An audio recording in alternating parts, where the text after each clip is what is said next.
we economic hitmen really have been the ones responsible for creating this first truly global empire. And we work many different ways.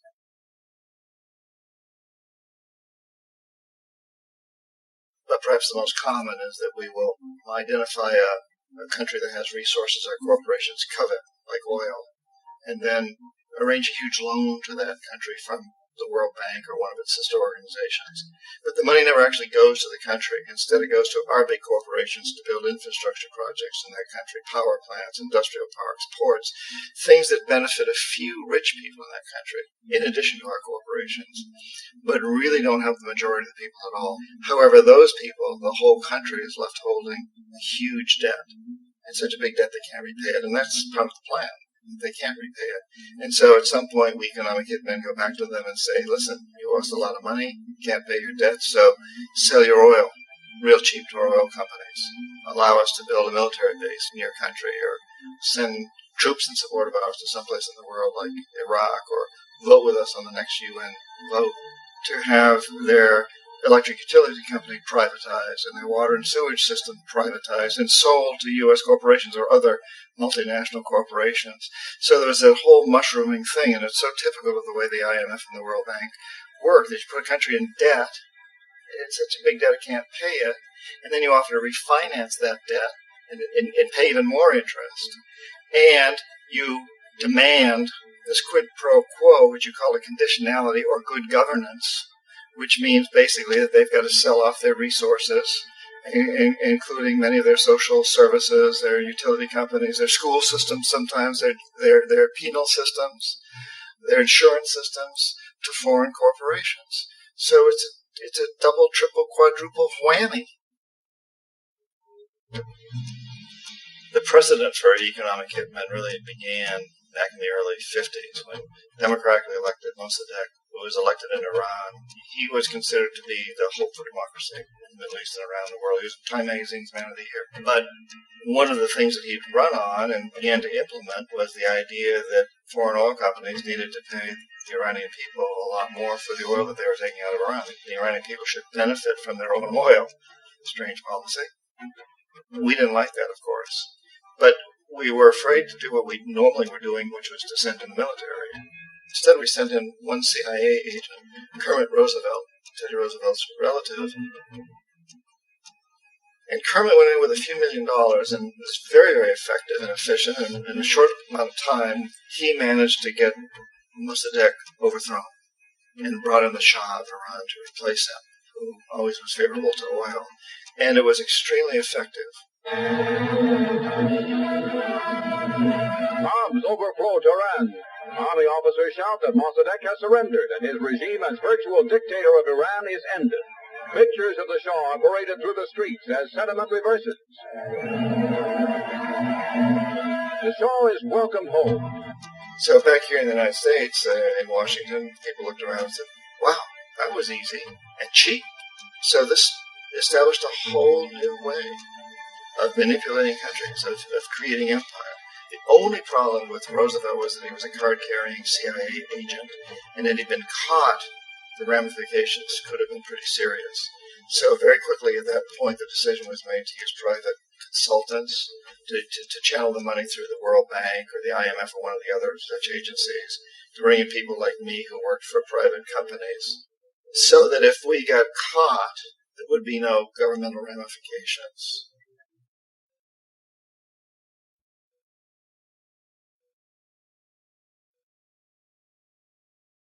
When Arbenz became president of Guatemala, the country was very much under the thumbs of United Fruit Company, the big international corporations. And Arbenz ran on this ticket that says, we want to get the land back to the people. And once he took power, he was implementing policies that would do exactly that, give land rights back to the people. United Fruit didn't like that very much. And so they hired a public relations firm, launched a huge campaign in the United States to convince the United States people, the citizens of the United States, and the press of the United States, and the Congress of the United States, that Arbenz was a Soviet puppet. and that if we allowed him to stay in power, the Soviets would have a foothold in this hemisphere. And that, at that point in time, was a huge fear on everybody's mind, the Red Terror, the Communist terror. And so, to make a long story short, out of this public relations campaign came a commitment on the part of the CIA and the military to take this man out. And in fact, we did. We sent in planes, we sent in soldiers, we sent in jackals, we sent everything in to take him out, and did take him out. And as soon as he was removed from office, the new guy that took over after him basically reinstated everything to the big international corporations, including United Fruit.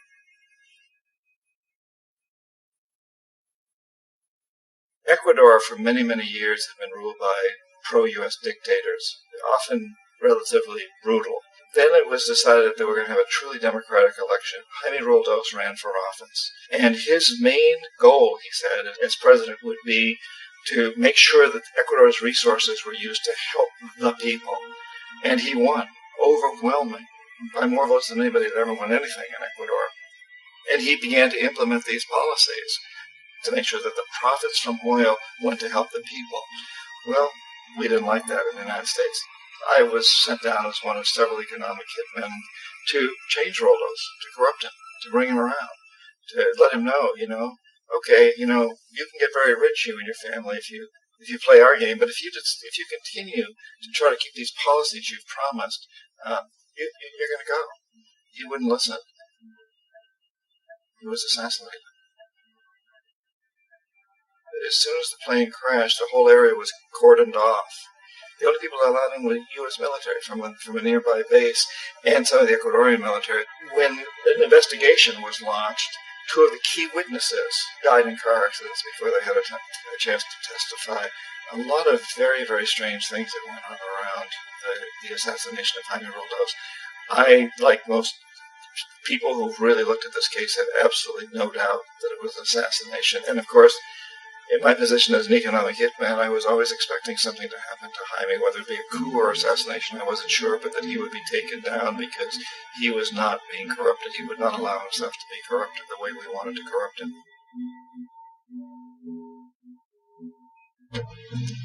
Omar Torrijos, president of Panama, was, one of my favorite people. I really, really liked him. He was very charismatic. He was a guy who really wanted to help his country. And when I tried to bribe him or corrupt him, he said, look, John, he called me Juanito. He said, look, Juanito, I don't need the money. What I really need is for my country to be treated fairly. I need for the United States to repay the debts that you owe my people for all the destruction you've done here. I need to be in a position where I can help other Latin American countries win their independence and be free of this terrible presence from the north that you people are exploiting us so badly. I need to have the Panama Canal back in the hands of the Panamanian people. That's what I want. And so, leave me alone. Don't try to bribe me. It was 1981, and in May, Jaime Roldos was assassinated. And Omar was very aware of this. Torrijos got his family together and he said, I'm probably next. But it's okay, because I've done what I came here to do. I've renegotiated the canal. The canal will now be in our hands. He just finished negotiating the treaty with Jimmy Carter. In June of that same year, just a couple of months later, he also went down in an airplane crash, which, there's no question, was executed by CIA-sponsored jackals. Tremendous amount of evidence that one of Torrijos' security guards handed him at the last moment as he was getting on the plane a tape recorder, a small tape recorder that contained a bomb.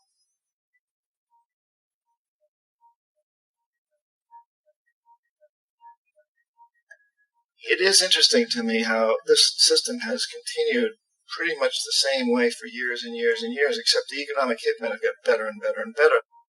Then we come up with, very recently, what happened in Venezuela. In 1998, Hugo Chavez gets elected president, following a long line of presidents who had been very corrupt and basically destroyed the economy of the country. And Chavez was elected amidst all that. Chavez stood up to the United States, and he's done it primarily demanding that Venezuelan oil be used to help the Venezuelan people. Well, we didn't like that in the United States. So in 2002, a coup was staged, which there's no question in my mind, most other people's minds, that the CIA was behind that coup.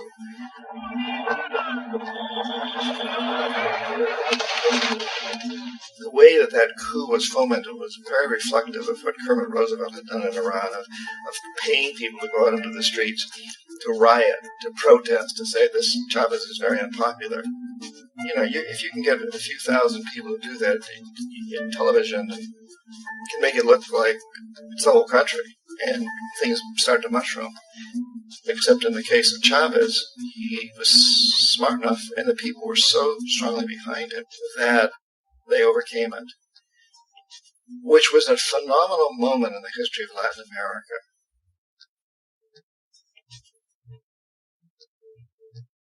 Iraq actually is a perfect example of the way the whole system works. So we economic hitmen are the first line of defense. We go in, we try to corrupt governments and get them to accept these huge loans, which we then use as leverage to basically own them. If we fail, as I failed in Panama with Omar Torrijos and in Ecuador with Jaime Roldos, men who refuse to be corrupted, then the second line of defense is we send in the jackals. And the jackals either overthrow governments or they assassinate. And once that happens, when a new government comes in, boy, it's going to toe the line because the new president knows what will happen if he doesn't. In the case of Iraq, both of those things failed. Economic hitmen were not able to get through to Saddam Hussein. We tried very hard. We tried to get him to accept a deal very similar to what the House of Saud had accepted in Saudi Arabia, but he wouldn't accept it. And so the jackals went in to take him out. They couldn't do it. His security was very good. After all, he had one time worked for the CIA. He'd been hired to assassinate a former president of Iraq and failed, but he knew the system. So in 91, we send in the troops and we take out the Iraqi military. So we assume at that point that Saddam Hussein is going to come around. We could have taken him out, of course, at that time, but we didn't want to. He's the kind of strong man we like. He controls his people. We thought he could control the Kurds and keep the Iranians in their border and keep pumping oil for us. And then once we took out his military, now he's going to come around. So the economic hitmen go back in the 90s without success. If they'd had success, he'd still be running the country. We'd be selling him all the fighter jets he wants and everything else he wants. But they couldn't. They didn't have success. The jackals couldn't take him out again. So we sent the military in once again, and this time we did the complete job and took him out, and in the process created for ourselves some very, very lucrative construction deals. We had to reconstruct a country that we'd essentially destroyed, which is a pretty good deal if you own construction companies, big ones. So, Iraq shows the three stages. The economic hitmen failed there. The jackals failed there. And as a final measure, the military goes in. And in that way, we've really created an empire, but we've done it very, very subtly. It's clandestine.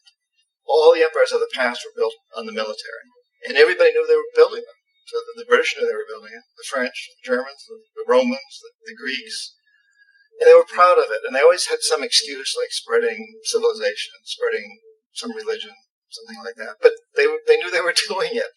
We don't. The majority of the people in the United States had no idea that we're living off the benefits of a clandestine empire, that today there's more slavery in the world than ever before. And then you have to ask yourself, well, if it's an empire, then who's the emperor? Obviously, our presidents in the United States are not emperors. An emperor is someone who's not elected, doesn't serve a limited term, and doesn't report to anyone, essentially. So you can't classify our presidents that way. But we do have what I consider to be the equivalent of the emperor, and it's what I call the corporatocracy. The corporatocracy is this group of individuals who run our biggest corporations, and they really act as the emperor of this empire. They control our media, either through direct ownership or advertising. They control most of our politicians because they finance their campaigns, either through their corporations or through personal contributions that come out of the corporations. They're not elected. They don't serve a limited term. They don't report to anybody. And at the very top of the corporatocracy, you really can't tell whether a person's working for a private corporation or the government because they're always moving back and forth. So, you've got a guy who one moment is the president of a big construction company like Halliburton, and the next moment he's vice president of the United States, or the president who was in the oil business. And this is true whether you've got Democrats or Republicans in the office. You have them moving back and forth through the revolving door. And in a way, our government is invisible a lot of the time, and its policies are carried out by our corporations on one level or another. And then again, the policies of the government are basically forged by the corporatocracy and then presented to the government. They become government policy. So it's an incredibly cozy relationship. This isn't a conspiracy theory type of thing. These people don't have to get together and plot to do things. They all basically work under one primary assumption, and that is that they must maximize profits regardless of the social and environmental costs.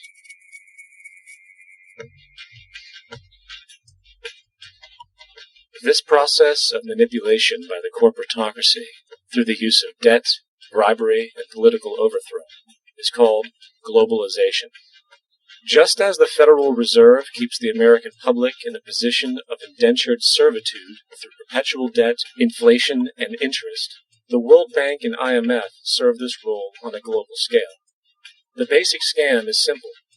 Put a country in debt either by its own indiscretion or through corrupting the leader of that country, then impose conditionalities or structural adjustment policies, often consisting of the following. Currency devaluation.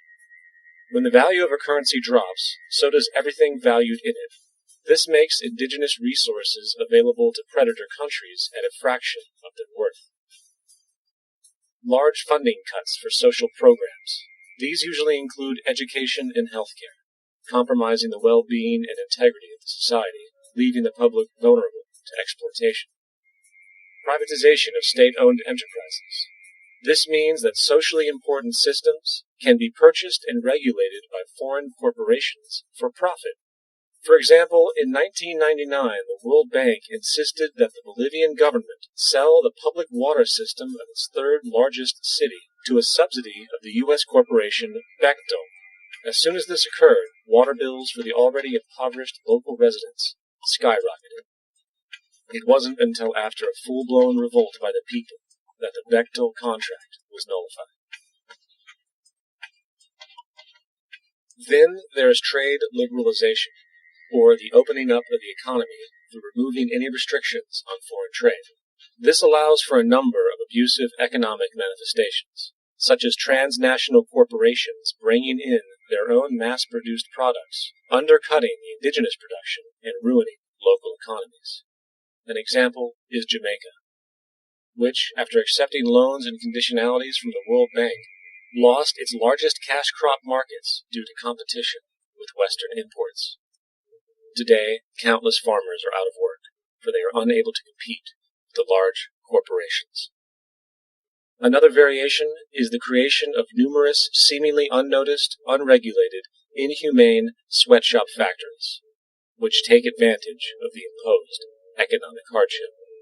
Additionally, due to production deregulation, environmental destruction is perpetual, as a country's resources are often exploited by the indifferent corporations while outputting large amounts of deliberate pollution. The largest environmental lawsuit in the history of the world today is being brought on behalf of 30,000 Ecuadorian Amazonian people against Texaco, which is now owned by Chevron. So today it's against Chevron, but for activities conducted by Texaco. They estimate to be more than 18 times what the Exxon Valdez dumped into the coast of Alaska. In the case of Ecuador, it wasn't an accident. The oil companies did it intentionally. They knew they were doing it to save money out there rather than arranging for proper disposal. Furthermore, a cursory glance at the performance record of the World Bank reveals that the institution, which publicly claims to help poor countries develop and alleviate poverty, has done nothing but increase poverty and the wealth gap, while corporate profits soar. In 1960, the income gap between the fifth of the world's people in the richest countries versus the fifth in the poorest countries was 30 to 1. By 1998, it was 74 to 1. While global GNP rose 40% between 1970 and 1985, those in poverty actually increased by 17%, while from 1985 to 2000, those living on less than $1 a day increased by 18%. Even the Joint Economic Committee of the U.S. Congress admitted that there is a mere 40% success rate of all World Bank projects. In the late 1960s, the World Bank intervened in Ecuador with large loans. During the next 30 years, poverty grew from 50% to 70%. Under or unemployment grew from 15 to 70%. Public debt increased from $240 million to $16 billion, while the share of resources allocated to the poor went from 20% to 6%. In fact, by the year 2000, 50% of Ecuador's national budget had to be allocated for paying its debts. It is important to understand the World Bank is, in fact, a U.S. bank, supporting U.S. interests, for the United States holds veto power over decisions, as it is the largest provider of capital. And where did it get this money? You guessed it. It made it out of thin air through the fractional reserve banking system. Of the world's top 100 economies, as based on annual GDP, 51 are corporations, and 47 of that 51 are U.S.-based. Walmart, General Motors, and Exxon are more economically powerful than Saudi Arabia, Poland, Norway, South Africa, Finland, Indonesia, and many others. And, as protective trade barriers are broken down, currencies tossed together and manipulated in floating markets, and state economies overturned in favor of open competition and global capitalism, the empire expands. You get up on your little 21-inch screen and howl about America and democracy. There is no America. There is no democracy. There is only IBM and ITT and AT&T and DuPont, Dow, Union Carbide, and Exxon. Those are the nations of the world today. What do you think the Russians talk about in their councils of state? Karl Marx? They get out their linear programming charts, statistical decision theories, minimax solutions, and compute the price-cost probabilities of their transactions and investments, just like we do. We no longer live in a world of nations and ideologies, Mr. Beale. The world is a college of corporations, inexorably determined by the immutable bylaws of business. The world is a business, Mr. Beale.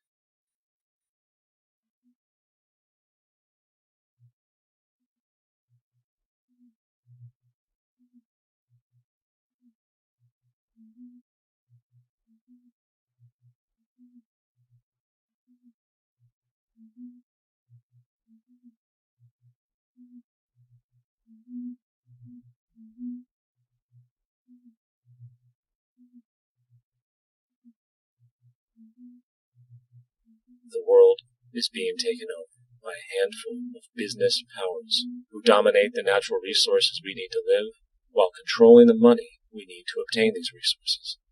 The end result will be world monopoly, based not on human life, but financial and corporate power. And as the inequality grows, naturally more and more people are becoming desperate. So the establishment was forced to come up with a new way to deal with anyone who challenges the system. So they gave birth to the terrorist. The term terrorist is an empty distinction, designed for any person or group who chooses to challenge the establishment. This isn't to be confused with the fictional Al-Qaeda, which was actually the name of a computer database for the U.S.-supported Mujahideen in the 1980s. In 2007, the Department of Defense received $161.8 billion for the so-called global war on terrorism. According to the National Counterterrorism Center, in 2004, roughly 2,000 people were killed internationally due to supposed terrorist acts. Of that number, 70 were American. Using this number as a general average, which is extremely generous. It is interesting to note that twice as many people die from peanut allergies a year than from terrorist acts. Concurrently, the leading cause of death in America is coronary heart disease, killing roughly 450,000 each year. And in 2007, the government's allocation of funds for research on this issue was about $3 billion. This means that the U.S. government in 2007 spent 54 times the amount for preventing terrorism than it spent for preventing a disease which kills 6,600 times more people annually than terrorism does. Yet, as the name terrorism and Al-Qaeda are arbitrarily stamped on every news report relating to any action taken against U.S. interests, the myth grows wider. In mid-2008, the U.S. Attorney General actually proposed that the U.S. Congress officially declare war against the fantasy. Not to mention, as of July 2008, there are now over 1 million people currently on the U.S. terrorist watch list. These so-called counterterrorism measures, of course, have nothing to do with social protection, and everything to do with preserving the establishment amongst the growing anti-American sentiment both domestically and internationally, which is legitimately founded on the greed-based corporate empire expansion that is exploiting the world. The true terrorists of our world do not meet at the docks at midnight or scream Allah Akbar before some violent action. The true terrorists of our world wear $5,000 suits and work in the highest positions of finance, government, and business. So, what do we do? How do we stop a system of greed and corruption that has so much power and momentum? How do we stop this aberrant group behavior which feels no compassion for, say, the millions slaughtered in Iraq and Afghanistan, so the corporatocracy can control energy resources and opium production for Wall Street profit?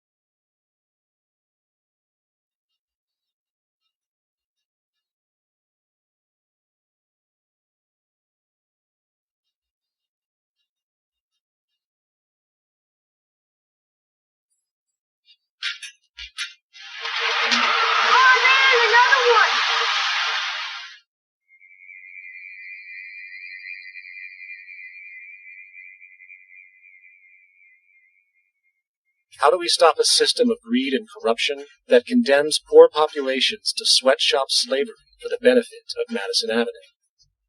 Or that engineers false flag terror attacks for the sake of manipulation? Or that generates built-in modes of social operation which are inherently exploitative? Or that systematically reduces civil liberties, violates human rights in order to protect itself from its own shortcomings? How do we deal with the numerous covert institutions, such as the Council on Foreign Relations, the Trilateral Commission, and the Bilderberg Group, and other undemocratically elected groups, which, behind closed doors, collude to control the political, financial, social, and environmental elements of our lives? In order to find the answer, we must first find the true underlying cause. For the fact is, the selfish, corrupt, power, and profit-based groups are not the true source of the problem. They are symptoms.